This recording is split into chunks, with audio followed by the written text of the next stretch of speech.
Hello everyone, welcome to star education YouTube channel. Star education YouTube ચેનલમાં આપ સૌનું ખૂબ ખૂબ સ્વાગત છે.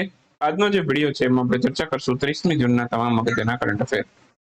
સૌથી પહેલા તો આપણી ટેલિગ્રામ ચેનલ જોઈન કરી લેજો. સ્ટાર એજ્યુકેશનની તમામ ઓફિશિયલ અપડેટ તમને આ ટેલિગ્રામ ચેનલમાં મળતી રહેશે. માત્ર ટેલિગ્રામમાં જે સર્ચ કરો સ્ટાર એજ્યુકેશન, આ પ્રકારે ટેલિગ્રામ ચેનલ મળી જશે. આ ઉપરાંત હવે આપણી એન્ડ્રોઇડ એપ્લિકેશન પર અવેલેબલ છે. પ્લે સ્ટોરમાં જઈ માત્ર સર્ચ કરો સ્ટાર એજ્યુકેશન. આ પ્રકારે આપણી એન્ડ્રોઇડ એપ્લિકેશન તમને પ્લે સ્ટોરમાં પણ જોવા મળશે. શરૂ કરીએ આજનો વિડીયો 30મી જૂનના કરંટ અફેર. સૌથી પહેલો ક્વેશ્ચન આજના વિડીયોમાં. હાલમાં જ નેશનલ MSME એવોર્ડ 2022 એમાં કયા રાજ્યએ પ્રથમ સ્થાન હાંસલ કર્યું છે? MSME એવોર્ડ છે હમણાં જાહેર થયા છે અને આમાં ભારતનું ઓડિશા રાજ્ય પહેલા ક્રમે રહેલું છે. ઓપ્શન એ આપણો આન્સર થશે. નેશનલ MSME એવોર્ડ હમણાં જાહેર થયા છે. બાકી આ MSME એવોર્ડની અંદર છે પહેલું સ્થાન તો ઓડિશાનું છે, બીજું સ્થાન બિહારનું છે અને ત્રીજું સ્થાન છે હરિયાણાનું છે. ઓકે, અને MSME મંત્રી કોણ છે? MSME મંત્રી છે આપણા નારાયણ રાણે. તો એ પણ આપણે યાદ રાખીશું.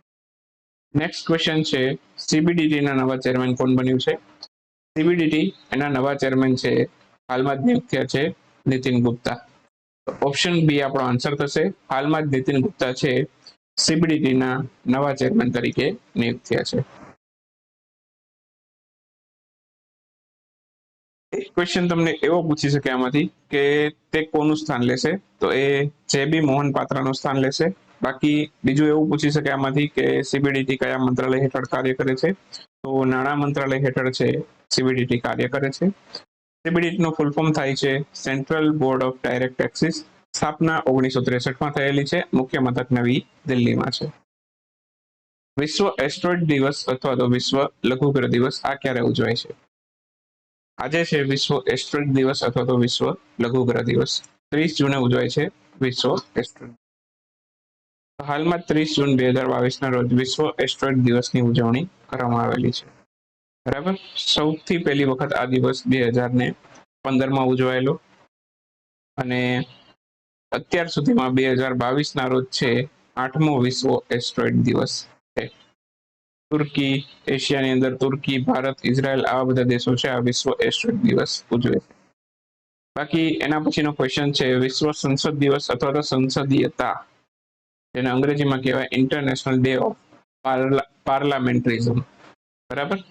તો આની ઉજવણી ક્યારે થઈ હતી? આ પણ 30મી જૂને જ ઉજવાય છે. તો ઓપ્શન એ આપણો આન્સર થશે. હાલમાં જ ઇન્ટરનેશનલ ડે ઓફ પાર્લામેન્ટરિઝમ અથવા તો વિશ્વ સંસદીયતા દિવસ આ પણ 30 જૂને ઉજવાયેલો છે. બરાબર. અને સૌથી પહેલી વખત આની ઉજવણી થઈ હતી 2018માં. તો આ ખાસ યાદ રાખીશું, 2018માં સૌથી પહેલી વખત આ દિવસ ઉજવાયેલો. એના પછીનો ક્વેશ્ચન છે વિશ્વ સોશિયલ મીડિયા દિવસ આ ક્યારે ઉજવાયેલું? તો આ પણ 30મી જૂને ઉજવાય છે. તો 30મી જૂને આપણે 3 અગત્યના દિવસો જોયા. એક તો જોયેલો આપણે વર્લ્ડ ઇન્ટરનેશનલ ડે ઓફ પાર્લામેન્ટરિઝમ, બીજું વિશ્વ એસ્ટ્રોઇડ દિવસ અને ત્રીજું જોયું વિશ્વ સોશિયલ મીડિયા દિવસ. આ ત્રણેય 30 જૂને ઉજવાય છે. 30 જૂન 2022ના રોજ વિશ્વ સોશિયલ મીડિયા દિવસ પણ ઉજવાયેલો છે અને 2010માં સૌથી પહેલી વખત આ વિશ્વ સોશિયલ મીડિયા દિવસ ઉજવાયેલો. બાકી થોડુંક જીકેના સંદર્ભમાં યાદ રાખજો કે સૌથી પહેલું સોશિયલ નેટવર્ક છે એ ક્યારે સ્થપાયેલું? 1997માં. 2004ની અંદર છે ફેસબુકની સ્થાપના થયેલી. યુટ્યુબ 2005માં આવેલું. ટ્વિટર છે 2006માં આવેલું. આ બધું ખાસ યાદ રાખજો. બરાબર. એના પછીનો ક્વેશ્ચન છે આંતરરાષ્ટ્રીય યોગ દિવસ 2022ના અવસર ઉપર છે ભારતના કયા મંત્રાલય દ્વારા છે યોગના વિકાસ અને ઉત્કૃષ્ટ યોગદાન બદલ છે પ્રધાનમંત્રી પુરસ્કાર આપવાની જાહેરાત કરવામાં આવી છે? એકચ્યુઅલમાં સૌથી પહેલો જાહેર થઈ ગયો છે 2022 માટે. 2022માં સૌથી પહેલી વખત આપવામાં આવેલા છે. કુલ 4 એવોર્ડ જાહેર થયા છે, જેમાં 2 વ્યક્તિગત અને 2 ઓર્ગેનાઇઝેશન એટલે કે સંસ્થાઓને આપવામાં આવેલા છે. આ કોણે જાહેર કર્યા છે? આ જાહેર કર્યા છે ભારતના આયુષ મંત્રાલયે, જેના મંત્રી છે સર્વાનંદ સોનોવાલ. ઓપ્શન સી આપણો આન્સર થશે. હાલમાં જ આંતરરાષ્ટ્રીય યોગા દિવસ ક્યારે ઉજવાયેલો? 21 જૂને. ક્યાં એની મેઇન ઉજવણી ક્યાં થઈ હતી? કર્ણાટકના મૈસૂર ખાતે. બરાબર. તો હાલમાં જ આયુષ મંત્રાલયે યોગના વિકાસ અને ઉત્કૃષ્ટ યોગદાન બદલ છે પ્રધાનમંત્રી પુરસ્કાર આપવાની જાહેરાત કરેલી. આ પુરસ્કાર હેઠળ છે 25 લાખ રૂપિયાનો રોકડ પુરસ્કાર અને સર્ટિફિકેટ આપવામાં આવશે. બરાબર. કુલ 4 પુરસ્કારો જાહેર કરવામાં આવેલા છે, જેમાં 2 વ્યક્તિગત અને 2 સંસ્થાઓને આપવામાં આવેલા છે. વ્યક્તિગતમાં કોને મળેલા છે? ભીખુ સંઘસેનને, જે લદ્દાખના છે. વ્યક્તિગતની અંદર એક તો એને મળેલો છે, બીજા છે માર્ક્સ રોજો, આ બ્રાઝિલના છે. બરાબર, તો આ 2 વ્યક્તિઓને મળેલો છે. સંસ્થાઓમાં મળેલો છે બ્રિટિશ વ્હીલ ઓફ યોગાને, અને બીજો મળેલો છે ડિવાઇન લાઈફ સોસાયટીને. આ ડિવાઇન લાઈફ સોસાયટી ઉત્તરાખંડની છે. તો આટલું આમાંથી યાદ રાખવાનું છે, પરીક્ષાની દ્રષ્ટિએ અગત્યનું છે. વાત કરીએ હવે આજના ક્વિક ન્યૂઝની. ક્વિક ન્યૂઝનો સૌથી પહેલો ક્વેશ્ચન આજના વિડીયોમાં. હાલમાં જ કયા રાજ્યની સરકારે ટી હબ એટલે કે અહીંયા ચાનો અર્થ નથી થતો. ટી હબ એટલે કે ટેકનોલોજી હબ છે, ફેસિલિટીઝની શરૂઆત કરી છે. કયા રાજ્યની સરકારે આ ટી હબ એટલે કે ટેકનોલોજી હબની ફેસિલિટીની શરૂઆત કરી છે?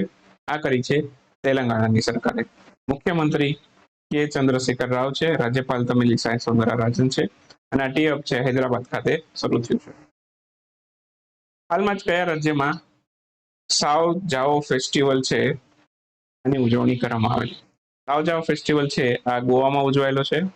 ગોવાના મુખ્યમંત્રી પ્રમોદ સાવંત છે, તો એ પણ આપણે યાદ રાખીશું. નેશનલ ઇન્સ્યોરન્સ અવેરનેસ ડે આ દિવસ ક્યારે ઉજવાયેલો? નેશનલ ઇન્સ્યોરન્સ અવેરનેસ ડે 2 દિવસ પહેલા હતો, 28 જૂને આની ઉજવણી કરવામાં આવેલી. India's booming gig and platform economy, આ ટાઇટલથી એક રિપોર્ટ છે, કઈ સંસ્થાએ જાહેર કરેલો છે? આ ટાઇટલથી એક રિપોર્ટ જાહેર થયો છે, પબ્લિશ કરવામાં આવેલો છે. આ રિપોર્ટ પબ્લિશ કરેલો છે નીતિ આયોગે. નીતિ આયોગ છે, બરાબર, એના નવા જ સીઈઓ બન્યા છે અમિતાભ કાંત છે. આજે 30 જૂને એનો કાર્યકાલ પૂરો થઈ જશે. બરાબર, એના નવા સીઈઓ છે. બરાબર, એનું નામ તમારે મને કહેવાનું છે કોમેન્ટની અંદર. બાકી નીતિ આયોગના ઉપાધ્યક્ષ તો બધાને યાદ રહી ગયા હશે, સુમન બેરી. હાલમાં જ કેન્દ્રીય કૃષિ મંત્રી દ્વારા કયા રાજ્યમાં હની ટેસ્ટિંગ લેબનું ઉદ્ઘાટન કરવામાં આવ્યું છે? નાગાલેન્ડ ખાતે કરવામાં આવેલું છે. કેન્દ્રીય કૃષિ મંત્રી કોણ છે? નરેન્દ્રસિંહ તોમર. મુકેશ અંબાણી એમનું રાજીનામું આપ્યા બાદ રિલાયન્સ જીઓ છે એના નવા ચેરમેન કોણ બન્યા છે? તો આકાશ અંબાણી એમના સૌથી મોટા દીકરા છે. બરાબર, તો એ રિલાયન્સ જીઓ છે એના ચેરમેન બન્યા છે. આંતરરાષ્ટ્રીય ઉષ્ણકટિબંધીય દિવસ આ ક્યારે ઉજવાયેલો? આ 29મી જૂને ગઈકાલે હતો. સૌથી પહેલી વખત 2014માં ઉજવાયેલો. નવી દિલ્હી ખાતે આયોજિત national conference on cyber safety and national security આનું આયોજન નવી દિલ્હીમાં થયું હતું. પણ આ ભારતના કયા મંત્રાલય આનું આયોજન કરેલું હતું? આ ભારતના ગૃહ મંત્રાલય આનું આયોજન કરેલું હતું, તો ખાસ યાદ રાખજો. ઓકે. રાષ્ટ્રીય ચંબલ અભયારણ્ય છે, અવૈધ ખનનના કારણે ચર્ચામાં રહેલું હતું. આ કયા રાજ્યમાં આવેલું છે? ચંબલ અભયારણ્ય આવેલું છે મધ્યપ્રદેશમાં. તો અવૈધ ખનનના કારણે તે ચર્ચામાં હતું. Canadian Grand Prix Formula 1 race છે, કેનેડિયન ગ્રાન્ડ પ્રિક્સ, આનું ટાઇટલ કોણે જીતેલું છે? તો મેક્સ વેસ્ટરપન છે, એણે આનું ટાઇટલ જીતેલું છે. અને મોસ્ટ ઓફ જે આવી ફોર્મ્યુલા 1 રેસ હોય છે, બરાબર, અત્યાર સુધીમાં 10 રેસ યોજાઈ ગઈ છે. 10માંથી 6 તો મેક્સ વેસ્ટરપને જીતેલી છે. હાલમાં જ કયા દેશે ઇન્ડો પેસિફિક ક્ષેત્રમાં પોતાનું 3જું એરક્રાફ્ટ કેરિયર છે ફુજિયાન લોન્ચ કર્યું છે?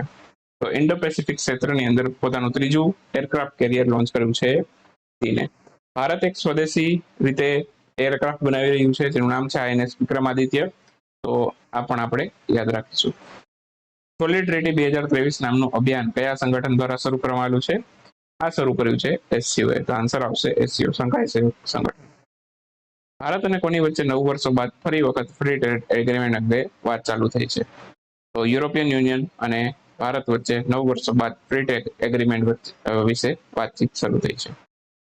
હાલમાં ચર્ચામાં રહેલ બ્લેક ડેથ, જે બુબોનિક પ્લેગ રોગથી થાય છે, જેમાં વ્યક્તિનું શરીર કાળું પડી જાય છે, આ કયા બેક્ટેરિયાથી થાય છે? બેક્ટેરિયાનું નામ છે યાર્સિનિયા પેસ્ટિસ. આ ઉંદર છે, બરાબર, આ રોગનું સંક્રમણ કરે છે.